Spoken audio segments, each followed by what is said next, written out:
Bonjour à vous et bienvenue sur cette petite vidéo de prononciation par rapport à mon compte Instagram. Bon, encore une fois, si vous êtes sur YouTube, il est très important que vous alliez voir sur justement ce compte Instagram, puisque là, ce que je fais, c'est juste un petit condensé, un petit résumé de tout ce qui s'est passé pendant la semaine.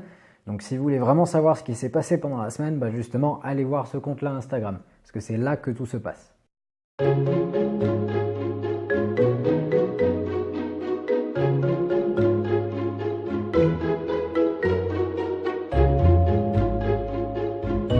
Alors cette semaine, c'est la semaine de l'amour. Et oui, avec la Saint-Valentin, forcément, c'était un sujet qu'on devait traiter.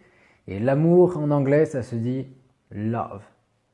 Love. Alors faites attention à ce niveau-là parce que souvent, en bon français, la prononciation du O, on a tendance à la faire bien prononcer, justement, avec le bon O.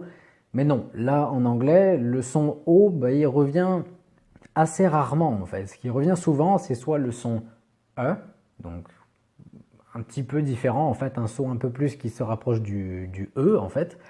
Et puis là, pour le coup, love, comme vous voyez, je ne dis pas love, mais ça se rapproche plus du A, finalement. Du A un petit peu plus fermé, on va dire. Donc au lieu de love, on dit bien love. Love. Le deuxième mot de la semaine, c'était une petite idée, pourquoi pas, pour un cadeau pour votre partenaire. C'est donc des roses. Autant rester dans les classiques, tant qu'on peut. Et les roses en anglais, ça se dit roses. Roses. Alors ici, il y a deux choses qui peuvent être intéressantes. La première, c'est que roses, c'est au pluriel. Donc, c'est-à-dire que on rajoute un S à la fin et on prononce ce S. Mais ici, vous allez voir que dans ce mot-là, on ne prononce pas que le S. C'est-à-dire que la prononciation générale va changer en fonction de si on parle du singulier ou du pluriel. Si on parle du singulier, on dira simplement a rose. A rose. Et comme vous voyez, là aussi c'est pareil, c'est comme pour love, la prononciation n'est pas exactement un O. Ici on a une diphtongue, c'est-à-dire que dans la lettre O, finalement on aura deux sons. On a O, et on a aussi une petite partie du son qui est E. Mais ce son-là n'est pas mixé en fait, c'est vraiment deux sons différents en une lettre. On a bien rose. Ok, faut être attentif, mais c'est vraiment O. Ok, ça fait vraiment deux sons différents. Rose. Et quand on passe au pluriel, cette fois-ci, on dira roses. Roses. Alors cette règle-là ne s'applique pas forcément à tous les mots. Il y a des mots où on simplement rajoutera le son S, comme il y a des mots qui changeront totalement en fonction justement du pluriel. Si on prend par exemple le pluriel de mouse, mouse qui est souris, plusieurs souris, on dira mices. Mices. Donc c'est complètement différent, mais pour le moment, on s'en occupe pas, on reste sur le thème de l'amour. Un des symboles les plus connus de l'amour, on est d'accord, c'est le cœur. Et le cœur en anglais, ça se dit heart. Heart. Alors là, il y a plusieurs choses qui peuvent être un petit peu intéressantes. Le son H, comme on l'a déjà vu, en anglais, c'est quelque chose qui est vraiment omniprésent. C'est un petit peu partout ce son-là, alors qu'en français, c'est vrai que le H, on ne le prononce absolument pas.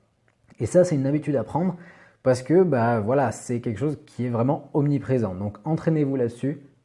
Heart. Heart. Ensuite, le A. Comme vous voyez, rien que là, vous avez dû voir la différence entre A et A. La différence, on l'a déjà vu dans une autre vidéo, c'est que le son est un petit peu plus guttural. En français, on a tendance à avoir un son qui vient vraiment du bout de la bouche, presque que des lèvres, alors que là, le A, il va venir un petit peu plus profond, un petit peu plus de la gorge.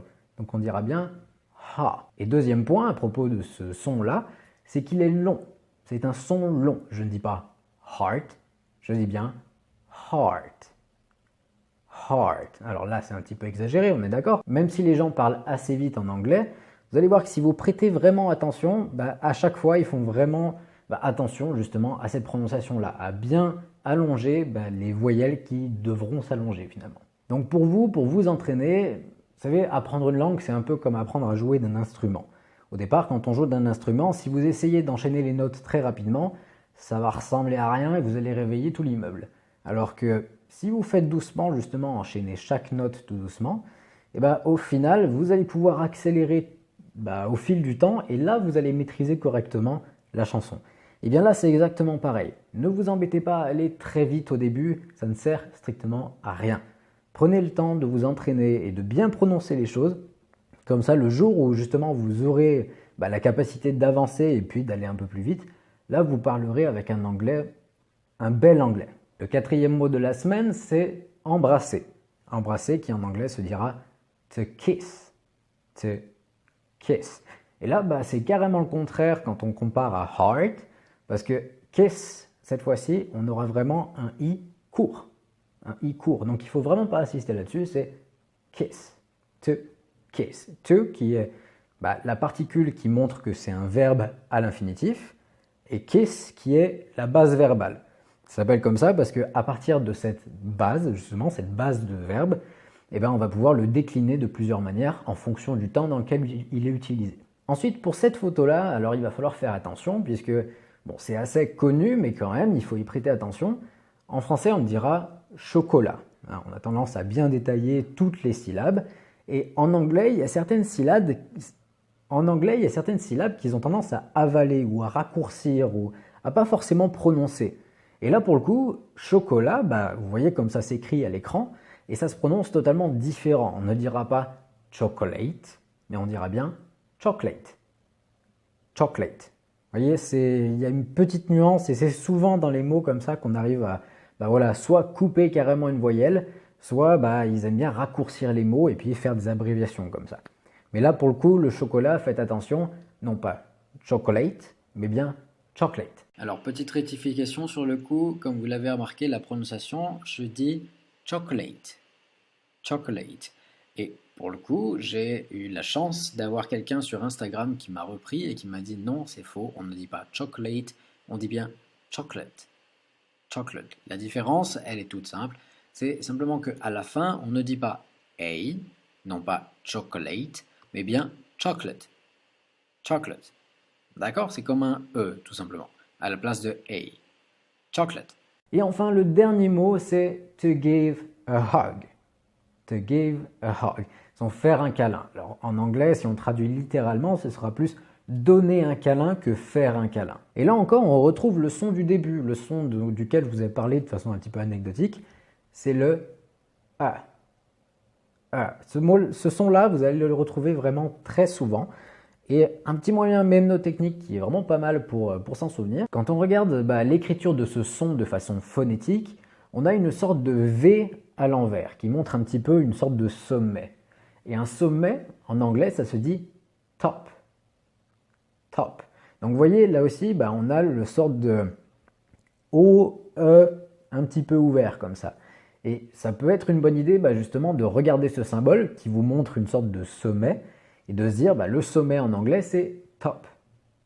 Top. Donc ça peut être un moyen mnémotechnique pour se souvenir de ce son-là. Parce que vraiment, il est très récurrent dans cette langue. Voilà, cette vidéo est terminée. Alors comme vous voyez, ce genre d'émission c'est très court. C'est simplement, comme je vous l'ai dit, un petit résumé de ce qui se passe sur Instagram. J'essaye de faire des stories tous les jours dans lesquelles j'explique un petit peu la prononciation. Mais pour vous permettre de vous améliorer au plus possible et de vous impliquer le plus possible dans la langue, à mon humble échelle, je fais ces stories en anglais. Mais si vraiment vous avez des difficultés pour comprendre ce que je vous dis, n'hésitez pas à bien regarder ces vidéos toutes les semaines pour qu'on reprenne un petit peu ensemble cette prononciation-là en français. Encore une fois, comme je vous l'ai dit, il est très important que vous alliez voir le compte Instagram si vous êtes intéressé par la prononciation. Allez voir là-bas parce que c'est bien plus riche à ce niveau-là. J'espère que la vidéo vous a plu et je vous dis à la semaine prochaine pour une nouvelle vidéo.